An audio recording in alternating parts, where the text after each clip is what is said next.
Brother, my sister, God bless you. You're welcome in Lovers of God Ministry, Holland today. And today we are going to learn Matthew chapter 7 as we are studying from the New Testament from Matthew to Revelation. So this is now our 7th chapter today, and we are successfully, by the grace of God, we are studying together from New Testament from Matthew, and we have read 6 chapters. Now this is the 7th chapter today, and God bless you, and God heal you, bless you, deliver you, provide you everything, give you happiness, peace in your life. I pray for you, my brother, my sister. So today we study Gospel of Matthew chapter 7, the final part of the Sermon on Mount. In this chapter, Jesus Christ gave serious spiritual warning. So we have to see what are the warnings today.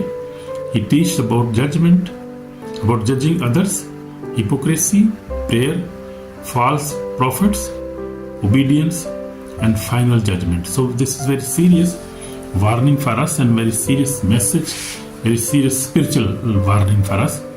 So we will learn now from this chapter. We will go through all the chapter and we'll see what Jesus said in this chapter. So very beautiful. We are learning very much, and God has been blessing us too much. So my brother, my sister, in this chapter, Jesus Christ gave us serious spiritual warning. He teached about judging others, hypocrisy, prayer, false prophets, and obedience, and the final judgment. He talk about these all things, and we will learn this today. The central message is clear. Not everybody who speaks about God belong to God. So that is very really what Jesus told us. Not everybody who speaks about God belongs to God. True faith is proven by obedience and fruit. So these two things are very important in Christian life, and believers and true believers, they must be obedient to God, Jesus Christ, and the Holy Spirit. They must live an obedience life. They must have a fruit in their life, fruit of the Holy Spirit, like love, peace, and joy, and helping others, forgiving others. These are the fruits of the Spirit, of the Holy Spirit, and we must have fruits in our life, because without fruit we are nothing, and without obedience to the God and the Word of God, how we can live a obedience life, how we can enter into the kingdom of God, because we have to obey the Word of God, what the Word of God is saying. So these 2 points are very, very important. So first of all, we will see in chapter 7 verse 1 to 5, do not judge hypocritically. So we must not judge other people. Judge not, that you may be not judged. For with what judgment you judge, you will be judged, and with the measure you use, it will be measured back to you. So we must not judge our friend, our wife, our husband, our children. We must, because judgment belongs to God Almighty, who created everything. So He is the best judge. He has the all kind of knowledge, and He is good judge. So He let Him judge ourselves, our all deeds, our all good works, bad works. Let Him judge. Let Him judge our neighbor. Do not judge. So this is forbidden in the Bible, to judge other people. Even we can judge our religious leaders, like pastor, evangelist, bishop. We are not allowed to judge anybody in the society. We must not. Judgment belongs to God. So very clear. So this is not saying we should never discern right from wrong. He is warning against hypocrisy, pointing out others' sins while ignoring our own. So what sins we are doing, we ignore our sins and we judging other people. So that is not good. So we see in the Old Testament, Prophet Nathan corrected King David, 2 Samuel 12, with wisdom and truth, not hypocrisy. God honor righteousness, correction, not pride. Amen. So the second point is, do not give holy things to the unrepentant. So in Matthew 7:6 says, and Jesus said, do not give what is holy to the dogs, nor cast your pearls before swine. So we see this. We must not do this. So this teaches spiritual discernment. God's truth is precious and must be handled with wisdom. Amen. God bless us. God bless you, my brother, sister. So ask, seek, knock. God answer prayers. In chapter, we will see in verse 7. From 7 to 11 we will see now. And Jesus Christ said, ask and it will be given to you. Seek and you will find. Knock and it will be opened to you. So this is very important. We have to ask. If we need anything, we must ask God in prayer, in good and with the repentance heart, with forgiving hearts. We must pray, and then God will listen our prayer and will provide us everything. So Jesus revealed the loving heart of the Father. God delights to answering sincere prayers, so as I told you. So we will see the example of Jesus Christ. Jesus himself prayed continually and taught us to depend fully on the Father. So Jesus, we see the life of Jesus Christ, he was totally depending on Father. Every time when he was doing miracles, he was praying to God. He was praying to God, and God blessed him. God blessed him. God used Jesus Christ too much, because even he was God, he was Son of God, but he was very obedient. We see throughout his life, from childhood to, we see when he was 30, came for baptism. After baptism, he obeyed God, the Holy Spirit, voice of the Holy Spirit, went to the wilderness and was tested. And after we see 40 days, 40 nights, he took fast, and then he obeyed, and he passed that test. He passed the temptation and defeated the devil. But he was depending on God. You see everything. And even he defeated the devil, as we have seen in chapter 4, with the word of God. So he was depending on God. So we must also depend on the word of God. Every decision you take, always look in the word of God. And how you can look that? If you read daily, if you meditate on word of God, if you know by heart what God is saying in this matter, in daily matters, what God's decision is there, what commands are there. So we must read the Bible daily. So that must be our habit. So as I always tell, this is my testimony, that when I repented God in 1979, I started reading Bible, and I have finished many times Bible, Old Testament, New Testament. I again I start from Matthew to Revelation. This is my daily routine. So I know by heart the word of God very well. So that is the prayer, and that is very good for me. So because I cannot be deceived, because I know the word of God. What God says, the devil cannot deceive me, because I understand the word of God.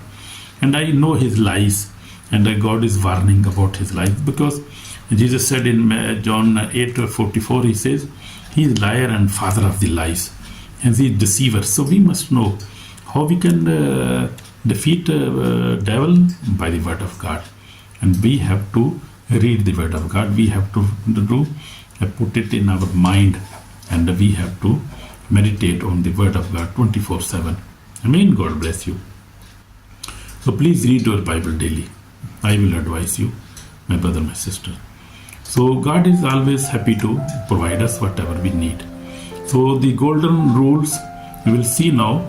Matthew 7:12 says, therefore whatever you want me to do to you, do also to them. So we have to love each other, because we need love. We want love. We need love, and we want that everybody love us, everybody respect us. So we also must do to others. Amen. True holiness is shown in love, fairness, and humility. God bless you. So we see, go on, narrow gate and the hard way. Matthew 7:13 and 14 says, Jesus said, enter by the narrow gate, because narrow is the gate and the difficult is the way which leads to the life, and there are few who find it. So salvation is not popular. Salvation is not popular. The road to eternal life requires repentance, obedience, and holiness. So narrow is the gate who leads to the eternal life, because many people, you see in this world, many people do not want to read Bible, do not fast, do not obey the word of God, because they say we have everything, we don't need God, we don't want to go to church because we have everything. So they are pride. The pride is in their lives, and they are disobedient people, and they are not their relationship is not good with God. So God is also not happy with these such people who never read Bible, who never love each other, who never forgive each other. So that is the all Satan's techniques and Satan's sins, which will not be forgiven if you will not repent. Brothers and sisters, this is very big warning now. So following the crowd lead to destruction. This crowd is who's following these things lead to destruction. And also Jesus said, beware of the false prophets. In chapter 7 we see 15 to 20, you will know them by their fruit. So that is a very good sign. We can know a good person or a bad person by their fruits. Words, miracles and appearance are not enough. Words, miracles, and even miracles aren't even, you see, nobody can do any miracles. But even the people who are doing miracles, and they preach the word of God, but if they don't have the fruit of the Holy Spirit, like love, life, forgiveness in their life, have a holy life, reading Bible every day, and also encouraging other people, helping other people. So these are the fruits. If they don't have such fruits, the false prophets, they always ask for money. Even if you want to meet him, you want to do prayer, they will ask you for money. So that money is not from God, because God, Jesus Christ and the Holy Spirit and Jesus Christ. The Bible we say Jesus Christ never took money from any blind man, any who was a leopard man, who was dead man. He never took any money for any miracles. But people in this age, the false prophets, even teachers, even bishops and evangelists, pastors, they take money. They want to have money before they do any miracle, before they pray for the other people, even for congregation people, they want money. So that is not good. That is not from Bible.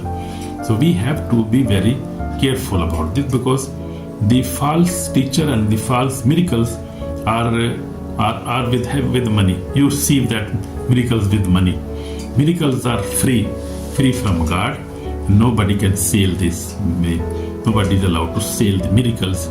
Even prophecies, prophet doing prophecies, they take money. That is not good. This is not the fruit of God. They will be judged. I tell you, they will be judged, and God will ask you, I don't know you, because you are selling your gift, and you are not, I don't know, I don't have a relation with you, because you were just loving money. And that is big warning for us also. So we will see, go on now. In 7 verse 21-23, we now see now, not everyone who says Lord, Lord, Lord is saved. That I told you. Not everyone who says to me, Lord, Lord, shall enter the kingdom of heaven, but he who does the will of my Father. So we have to obey the will of the Father. That is very important if we want to enter the kingdom of God. So this is very serious warning now. Religious activity without obedience will not save the soul of on the day of judgment. So unforgiveness, sin, disobedient, rejections to truth leads to eternal loss. That is very serious, my brother, my sister. So we will see, in the last we will see Matthew 7 24-27. We see now what it says. It says about wise and foolish builders. Therefore, whoever hears this saying of mine and does them, I will liken him to a wise man who built this house on the rock. So, if we are obedient, obedience is the foundation of a strong spiritual life, my brother, my sister. So, storm will come, only obedience will stand. In Jesus' name, Amen. So, if Jesus Christ lived with what he taught, perfect obedience to the Father, that was the life of Jesus Christ. He is the only righteous one. He is the righteous one. Jesus warned people in love, calling them to repentance before judgment. So please listen this again, this sermon. If you never understand, listen this. So in my life, I walked with the Lord for 46 years now. I faced many struggles, but for the last years, God has given me the holy life now. I have overcome all kind of sin and I live holy life by the grace of God. This is grace of God. You can also live this life if you obey the word of God. Amen. So we'll pray now. My Father, we come before you. We repent hypocrisy, repent false religion, repent hearing the word without obeying it. Lord Jesus, forgive us and wash us with precious blood. Save our soul today. We repent, Jesus. We are sinners. Jesus, I am sinner, Lord Jesus. Forgive me and wash me with precious blood. Save my soul today. In Jesus Christ's name. Also my family, Lord Jesus. Forgive them all, my family. Save their soul today. In Jesus' name. Amen. My brother, my sister, God bless you. And this is a wonderful lesson we have learned today. And God has blessed you. So always be practical in your life. And live a obedience life. Obedience to the word of God. And also bear fruit, good fruits. Fruit of the Holy Spirit. That will save us last day. In Jesus' name. Amen. Shalom.